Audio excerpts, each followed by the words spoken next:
down one way. I want his knee through this time, okay? So we're going to build off of back stepping and turning. My knee's through here. I just want you guys to understand this. I'm on my hips, look, half guard, traditional half guard lock. It's got this half guard lock right here. The traditional half guard lock affords me a knee bar. Sitting right here. Right? So right now I just want you to be able to 360. Okay, so I'm here, I can have my foot go underneath his leg, I can step over, can be here. I can come back through, can be here. I can back step, can be here. I can step over, get my leg underneath this, step over, tack the leg this way. And come back through here. And back step, and come here. Does it make sense? So essentially, I can take the knee bar by stepping over, very basic, and I've got the leg, right? Or by going behind the leg, and I have the leg again. Make sense?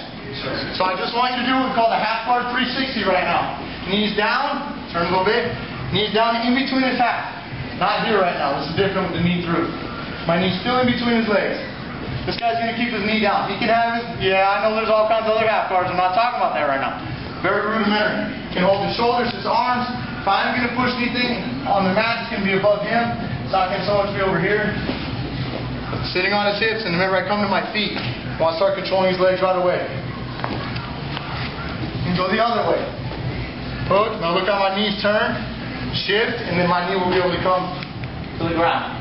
My foot, sorry, will come to the ground. Shut it back down, come back to here. I can back step, back the leg. I can 360 over, shift, so that my bottom of my foot's on the ground. That's what I want. That puts pressure on his hips.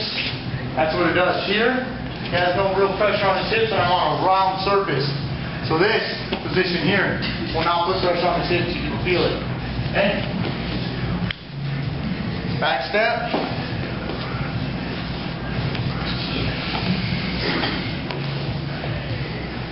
.360 over the top. And at the end, I can start to come back for knee bar. Make sense, guys? Sure. Okay, I'll run the drill. I'm going to do, excuse me, one minute per person, and then I'll call it out and say switch. Right now, I just want you back stepping and 360 with your knee inside half guard. Sit back to that knee bar every time. You should end with both feet on the mat. Not like this. Not like this. In the end, you should end up like this every time. Doesn't matter how you turn or sit. You're going to end up on your feet. Make sense, guys? Sure. 1 minute each. Ready? Okay. I want to finish the leg lock. And so, we'll just talk about finishing the actual knee bar from here. Even if his legs are triangled, like most of the time when I came here, his leg was triangled the wrong way. That means his leg's sticking on top. He's just giving it to me. I want to talk about the control positions as to when I submit him. I'd like to bring both with me. You know, if I don't control both limbs, he has an opportunity to escape. First, I'll talk about the actual submissions, and then we'll get into escaping and all that kind of stuff. Okay, so I'm going to fall off to the side. Let's talk about control positions with the legs. I can cross my ankles. I can stomp the top of my other foot. I can triangle my legs either way. Okay? So crossing the ankles, stomping the ankle, I really like. That causes counter torque. Okay? Triangling my legs, right? Those are both real good ways to do it. Sometimes I'll even land with my foot not even in, just like we do with arm bars sometimes. Okay? But I want to have control. My legs closed in some form or fashion. Stomping, crossing, triangling, whatever the case may be. Okay? I want my hips all the way to the opponent's hips. It's the same principle as an arm bar. Okay? I want to have an arm bar. I don't want to be out here. I want to be with my hips close to the joint up that I want to tap. The joint up from the one that I want to tap is the one that I need to control. In order to wrist lock Levi, I need to control his elbow. If his elbow can't move, then I can wrist lock him. If his shoulder can't move, then I can arm bar him. If his body can't move, then I can shoulder lock him. The next joint up is what you usually want to control. Okay? So now if I control his hip, now I control the submission of the knee. Now I can also manipulate the turning of his knee through his heel. This is huge to know. Okay? This is also something to note defensively. Levi doesn't want me to have control of his heel. He wants to face him down. So that knee starts to come up. Okay? Now, of course, we're going to get into counter and combinations, but this is the essence of it. It's just like the kneecap being the elbow, right? If I have his elbow straight facing into my belly button, I get the arm bar. If his elbow's facing up, I don't have the arm bar. It's the exact same principle. This is just a bigger thing of this. Don't look at it so complicated. In the same way that if he was holding his hands together, right, or trying with his arms, or if I were to bring his other arm with me, he can't defend. Make sense?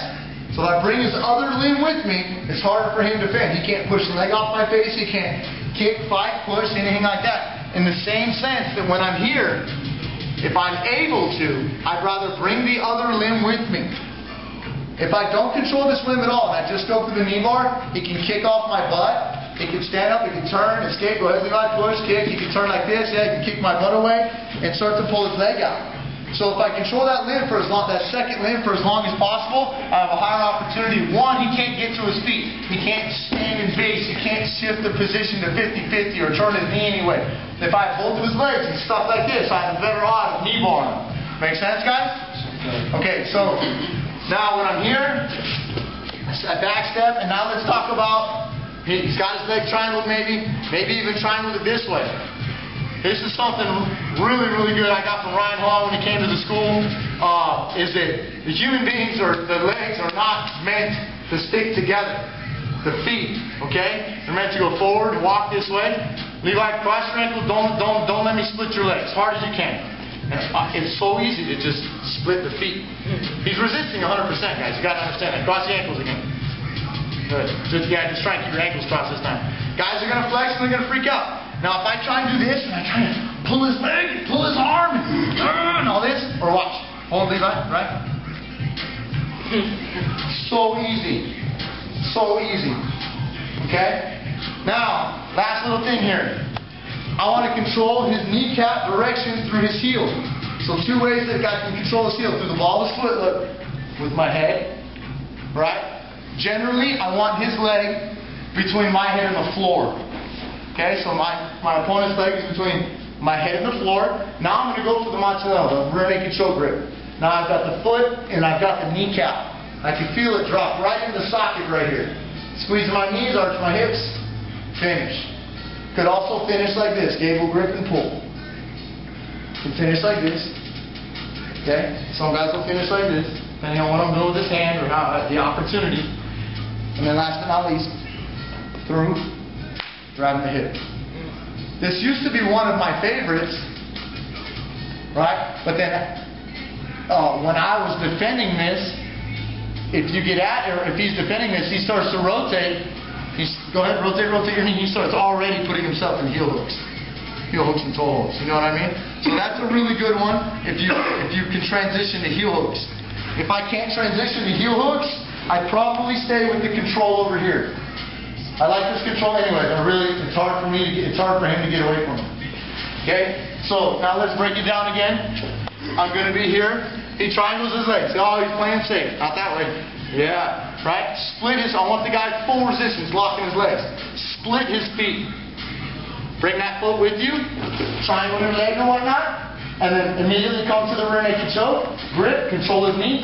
Make sure that my hips, see how his knees facing down towards the ground? I can either manipulate it so his knee's facing towards me, or I can adjust my hips so that I face towards his kneecap, arch my hips.